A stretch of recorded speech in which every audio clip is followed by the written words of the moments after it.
Step outside, now. This is my house. You can't just... I got a call about suspicious activity. You match the description. Description of what?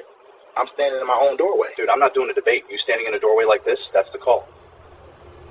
You're coming with me for questions. At 3:15 p.m. on a Tuesday afternoon in Charlotte, North Carolina, Officer Derek Mills knocked on the door of a brick colonial house in the Dilworth neighborhood, expecting to investigate a burglary report. What he didn't know was that the black man who answered the door wasn't a burglar. He was Dr. James Caldwell, a federal court magistrate judge who had presided over 47 cases involving police misconduct. The doorbell camera was recording every word, every gesture, every constitutional violation. And what happened in the next 12 minutes would cost Officer Mills his career and the city $850,000. Before we continue, where are you watching from right now?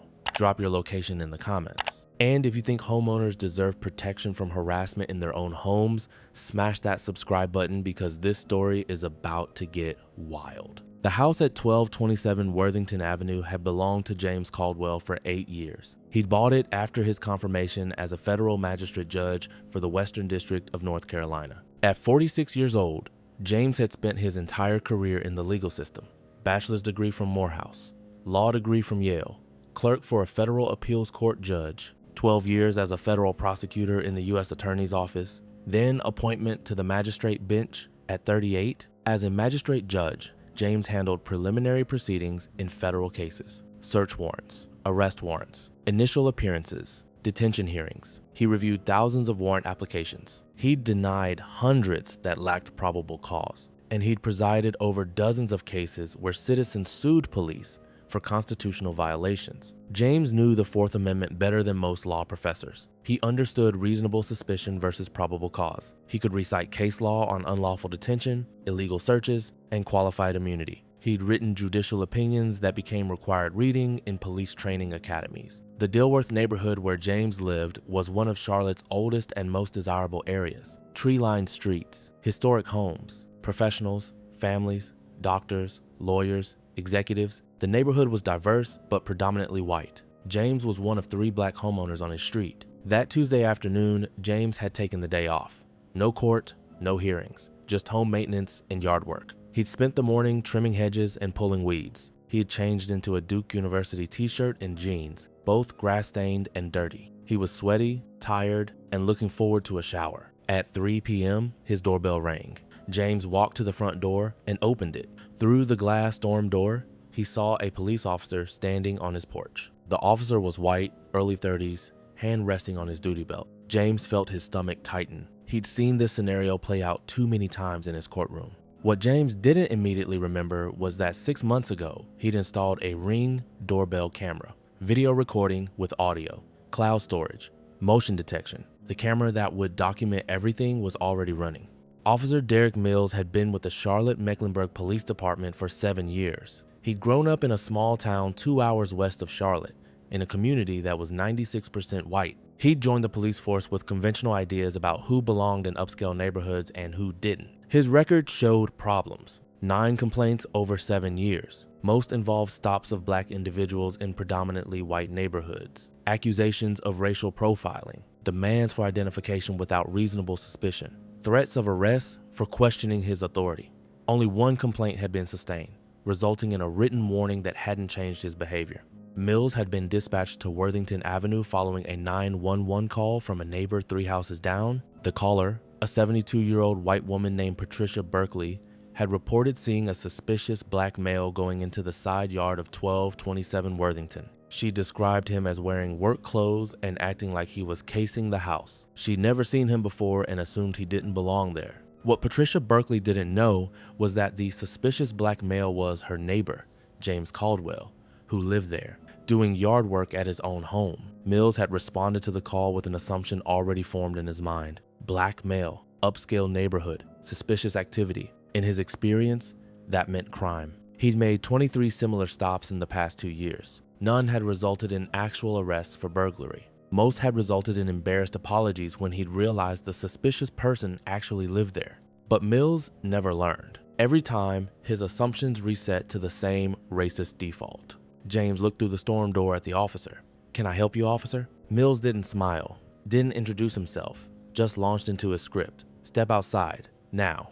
James felt the familiar weight of being black in America, even in his own home, even as a federal judge. This is my house. You can't just, I got a call about suspicious activity at this address.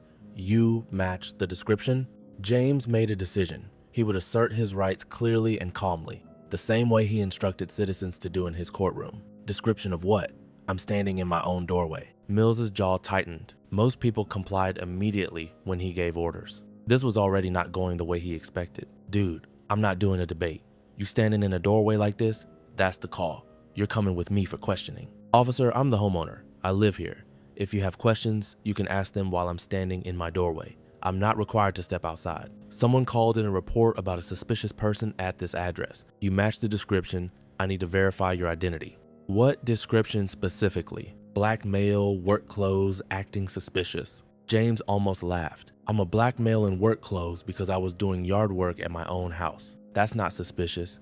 That's called home ownership. Do you think neighbors should face consequences for racially motivated 911 calls? Drop your answer below. Mills stepped closer to the door. I need to see identification proving you live here. James knew the law. He'd ruled on this exact issue dozens of times. Officer, I'm standing in my own doorway. I'm on my property. Under the Fourth Amendment, I'm not required to provide identification unless you have reasonable suspicion that I've committed a crime. What crime do you suspect me of committing? Possible burglary. I wasn't burglarizing anything.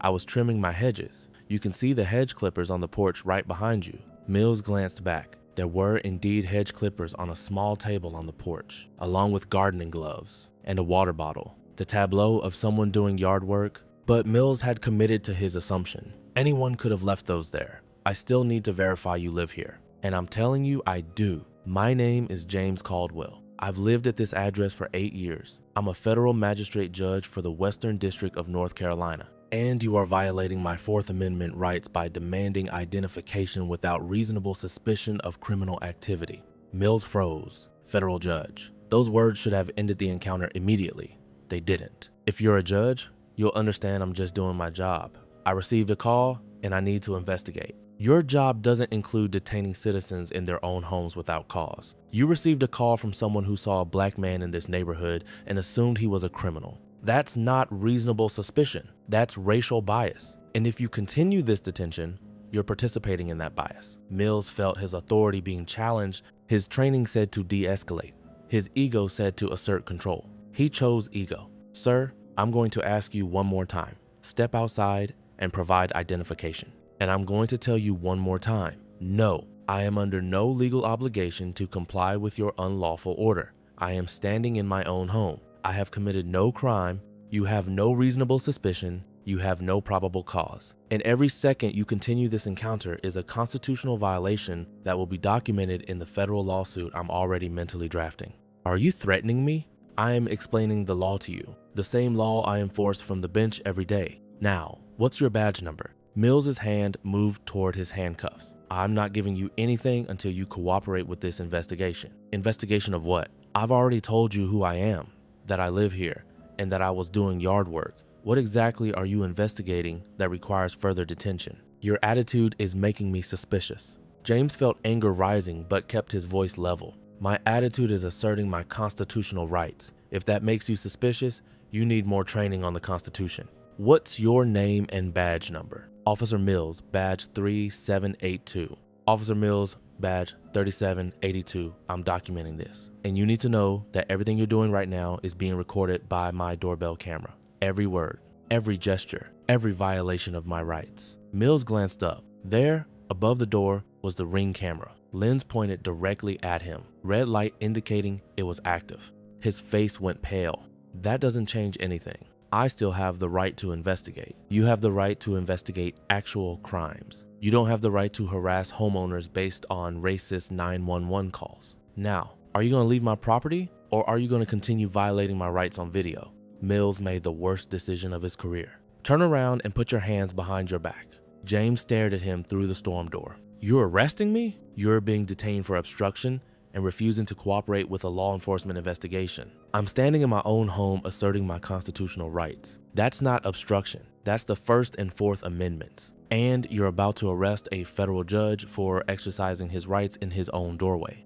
Think very carefully about your next move. Mills had gone too far to back down now. Turn around. James took a breath. He'd presided over enough cases to know what happened when black men resisted arrest, even unlawful arrest. He made a decision. I'm going to comply under protest, but I want you to know that you are committing a federal civil rights violation. You are arresting me without probable cause. You are doing so in my own home, and every single second of this is being recorded. James opened the storm door and stepped onto the porch. He turned around slowly, keeping his hands visible. Mills grabbed his wrist roughly and snapped handcuffs on. Tight, deliberately tight. You're under arrest for obstruction of justice and refusing a lawful order. There was no lawful order, but you've made your choice. Now you get to live with the consequences. Mills walked James down the porch steps toward his patrol car. Neighbors were starting to notice. An older white man across the street stood on his lawn, phone out, recording. A woman 2 houses down came out onto her porch, watching. James spoke loudly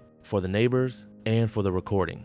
My name is James Caldwell. I am a federal magistrate judge. I am being arrested by Officer Mills, badge 3782, for standing in my own doorway and asserting my constitutional rights. I was doing yard work at my own home when a neighbor called 911 because she saw a black man and assumed I was a criminal. This is what racial profiling looks like. Please record this. Please share this. This matters. Mills shoved James toward the patrol car. Stop talking. I have the right to speak. You've already violated my Fourth Amendment rights. You're not going to violate my First Amendment rights too. Mills opened the back door and pushed James inside. The plastic seat was hard. The handcuffs dug into James's wrists. The car smelled like sweat and industrial cleaner. Mills got in the front seat and started the engine. He didn't say a word. The drive to the police station took 11 minutes. Have you ever witnessed someone arrested for existing in their own home? Comment your thoughts. James sat in the back of that patrol car and did what he'd spent 25 years training to do. He documented times, exact words spoken, actions taken, constitutional violations committed. He'd testified in hundreds of trials. He knew how to build a case, and this case was building itself. When they arrived at the station, Mills walked James inside. The desk sergeant looked up. His expression shifted immediately from routine to concern. Mills, what do you have? Obstruction and refusing lawful orders. Subject was uncooperative during a burglary investigation. The sergeant stood up. He'd been with Charlotte Mecklenburg PD for 23 years. He'd seen bad arrests before. This looked like a bad arrest. Where was the burglary? 1227 Worthington Avenue. Got a call about suspicious activity. And what crime did this man commit? He refused to provide identification and wouldn't cooperate with questioning. The sergeant turned to James. Sir, what's your side of this? James spoke clearly, calmly. I'm James Caldwell, federal magistrate judge for the Western District of North Carolina. I was doing yard work at my own home when Officer Mills responded to a call from a neighbor who saw a black man and assumed I was a burglar. I identified myself. I explained I was the homeowner. I cited the Fourth Amendment and refused to step outside without reasonable suspicion of a crime. Officer Mills arrested me for asserting my constitutional rights. The entire encounter is recorded on my doorbell camera. The sergeant's face went white. You're Judge Caldwell? Yes. The sergeant looked at Mills. You arrested Judge Caldwell at his own house? He was being uncooperative and take those cuffs off right now. Mills hesitated. The sergeant's voice dropped to something dangerous. I said take them off now. Mills unlocked the handcuffs. James rubbed his wrists. Deep red marks were visible where the metal had cut into his skin. He'd have bruises by evening. A lieutenant arrived within 3 minutes. Sandra Reeves, 26 years on the force, currently in charge of internal affairs. Someone had called her the moment Judge Caldwell's name was mentioned. Judge Caldwell, I'm Lieutenant Reeves. On behalf of Charlotte Mecklenburg Police Department, I sincerely apologize. This should never have happened. James nodded but remained silent. He was building his case. Every word mattered. Reeves turned to Mills. My office, now. Mills followed her into a side room. Through the window, James could see the conversation. Reeves doing most of the talking, Mills trying to defend himself, Reeves' expression getting darker. After 5 minutes, Mills emerged looking shaken. Reeves followed. Judge Caldwell, you're free to go. We'll provide transportation back to your residence. Officer Mills has been placed on administrative leave pending investigation. We'll be requesting the doorbell camera footage as part of our review. You'll have it by tomorrow morning, along with my formal complaint. James was driven home by a different officer, a black sergeant named Terrence Davis, who apologized 4 times during the 10-minute drive. When James arrived home, his neighbor across the street, the one who'd recorded the arrest, came over immediately. Dr. Caldwell, I got everything on video, the whole arrest. I'm happy to share it if you need it. Thank you. I'll take you up on that. What's your name? David Kaplan. I'm an attorney, real estate law, but I know people who specialize in civil rights. If you need recommendations, James smiled for the first time since the ordeal began. I appreciate that.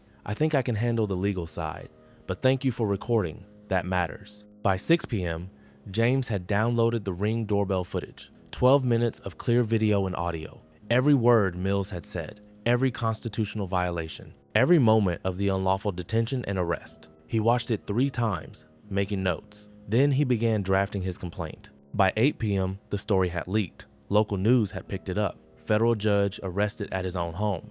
By 10 p.m., it was national news. The doorbell camera footage was everywhere. Social media exploded. The video was devastating. It showed everything. Mills demanding James step outside. James calmly citing his rights. Mills threatening arrest. James identifying himself as a federal judge. Mills arresting him anyway. James's statement to the neighbors about racial profiling, all captured in perfect high-definition video with crystal clear audio. Within 24 hours, the video had been viewed 8 million times. Legal experts on cable news called it a textbook example of racial profiling and unlawful arrest. Civil rights organizations demanded Mills's termination. The hashtag Judge Caldwell trended nationally. Charlotte Mecklenburg Police Department issued a statement. We are conducting a thorough investigation into this incident. We take all allegations of misconduct seriously. Standard language that meant little, but the footage was too clear. The violations too obvious. The victim too credible. A federal judge arrested in his own home for the crime of being black. Should officers face automatic termination for arresting people in their own homes without cause? Let me know in the comments. The internal investigation took 3 weeks. Lieutenant Reeves personally reviewed every second of the doorbell footage. She interviewed Mills multiple times. She pulled his complete service record. She interviewed the 911 caller, Patricia Berkeley, who admitted she'd never actually seen James do anything suspicious. She'd just never seen him before and thought he looked out of place. Reeves's report was 41 pages. It documented everything. Mills had responded to a call based solely on racial bias from a neighbor. Mills had demanded identification without reasonable suspicion. Mills had threatened arrest when James asserted his rights. Mills had arrested James without probable cause.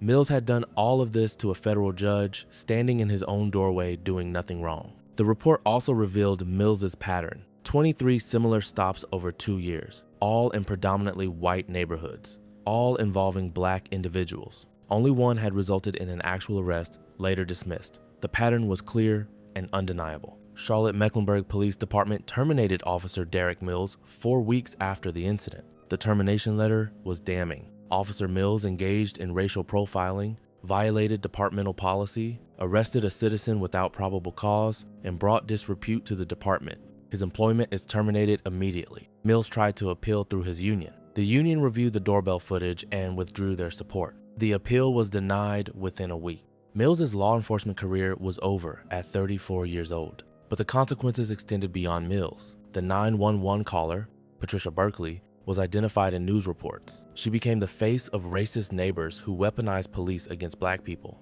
She received thousands of angry messages. She eventually sold her house and moved out of Charlotte. The Charlotte Mecklenburg Police Department faced federal scrutiny. The Department of Justice Civil Rights Division opened a pattern and practice investigation. They wanted to know if Mills's behavior was isolated or symptomatic of broader problems. The investigation took 6 months. DOJ attorneys reviewed 5 years of stop data. They analyzed thousands of police reports. They interviewed dozens of officers and community members. They found that black residents in predominantly white neighborhoods were stopped at rates 3 times higher than white residents. Black homeowners were questioned about their presence in their own neighborhoods at rates 7 times higher than whites. The disparities were impossible to explain by legitimate law enforcement needs. The DOJ report was 97 pages. It mandated comprehensive reforms, mandatory bias training for all officers, early intervention systems for officers with patterns of discriminatory stops, civilian oversight with real authority, federal monitoring for 5 years, community input on policy changes, regular audits of stop data by race and neighborhood.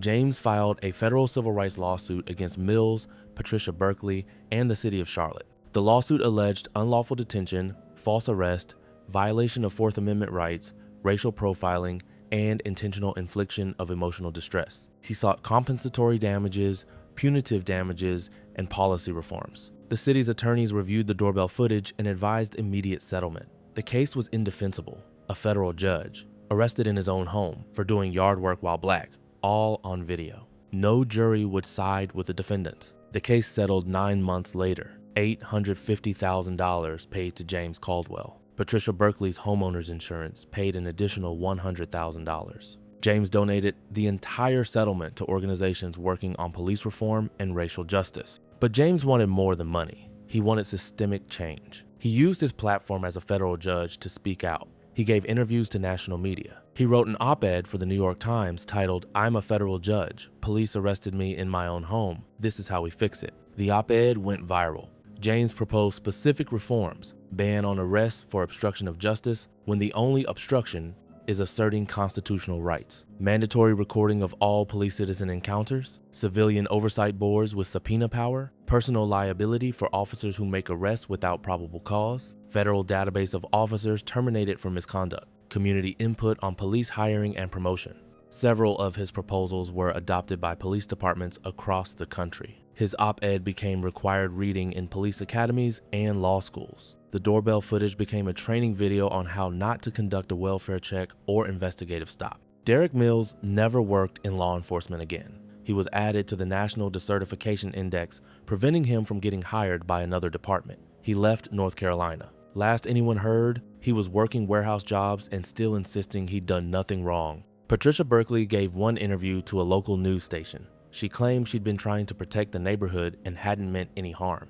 When asked if she'd learned anything, she said she probably should have introduced herself to her neighbors. She never acknowledged the racism at the heart of her 911 call. The doorbell camera footage remained online. Millions of views, thousands of shares. It became a reference point in discussions about racial profiling, a visual representation of how black people are treated as suspicious, even in their own homes. James returned to the bench. He continued presiding over cases, including several involving police misconduct. Colleagues said the incident made him even more attuned to civil rights issues in his courtroom. He granted more motions to suppress evidence from unconstitutional stops. He questioned officers more closely about probable cause. He wrote opinions that strengthened protections against unlawful detention.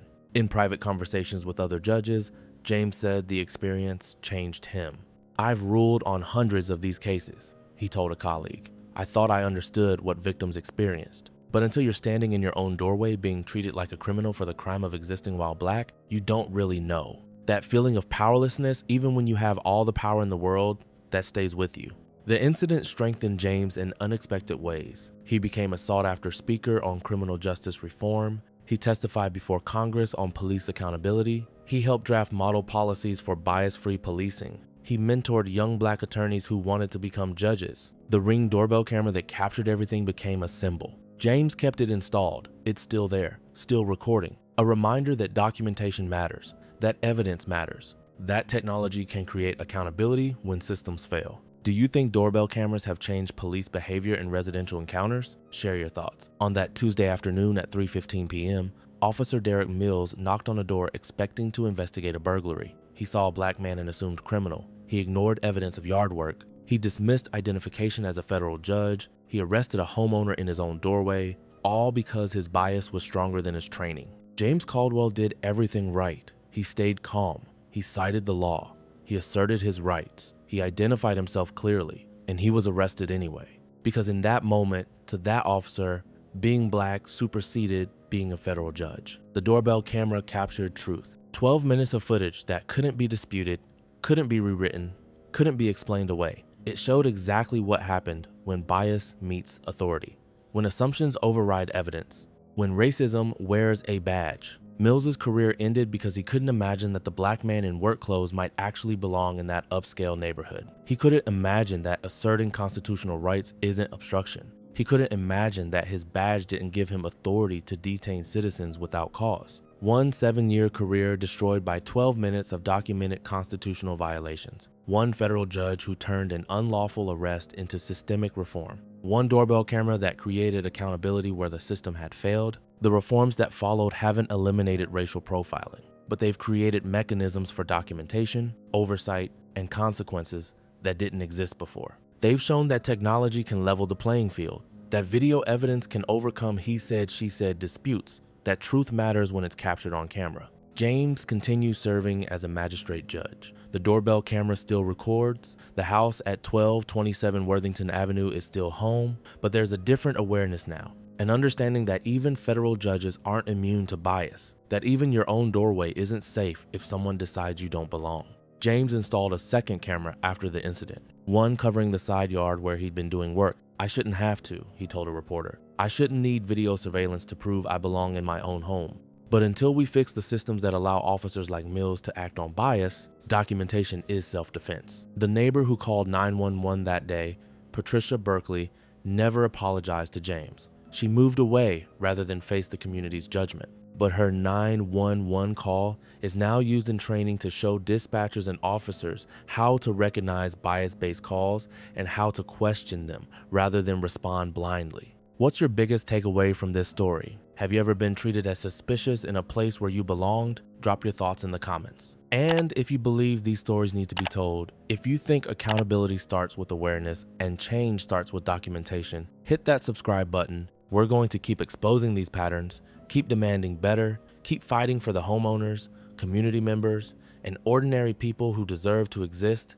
without suspicion. This isn't just about one officer, one judge, or one arrest. It's about all of us and the world we're building. One where doorbell cameras are necessary self-defense. One where being black in your own home is treated as suspicious. One where even federal judges need video evidence to prove they belong. Or one where we finally recognize that bias in policing isn't just wrong, it's unconstitutional. Where officers face real consequences for racist assumptions. Where neighbors think before weaponizing police against people who look different. The doorbell camera recorded the truth. Now we have to decide what we do with it. Thanks for watching this all the way through. Share this with someone who needs to understand what racial profiling really looks like. Let's keep this conversation going. See you in the next one.